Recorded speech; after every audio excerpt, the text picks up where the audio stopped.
that one of the disciples whom Jesus loved much more.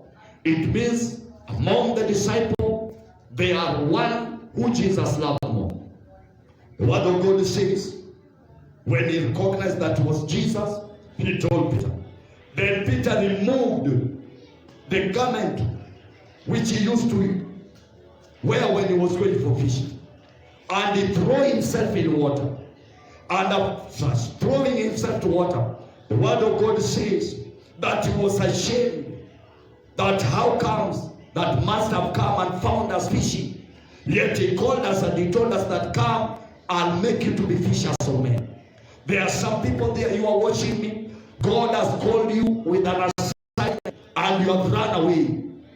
God has called you with a special assignment of calling. God has assigned you to do for him his work. But because of the situation, you have prayed for so long. You have called the Lord for a long time. Now you have decided to go back to your normal duties. That's why you are passing through challenges. I'm praying that God will touch you and you will go back to your sense and go back and repent. A sign of Peter throwing himself in water was a sign of repenting and cleansing himself. If you shall surrender everything to the Lord, God will work for you. If you surrender everything to the hands of the Lord, God will save you. God will intervene in your situation. God will make sure that he provides for you. No matter the challenges you are passing through, I've come to declare to you today on Friday, on the second day of this month of May, that may the Lord appear in the name of Jesus.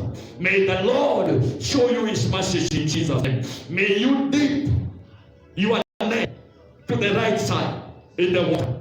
It means go back deep in prayer, and the Lord will make you know the secret and hidden things in your life.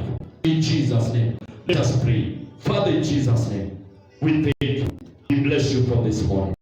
You show mercy to that person. May you show your mercy to the nation. Father, things, even our leaders, they are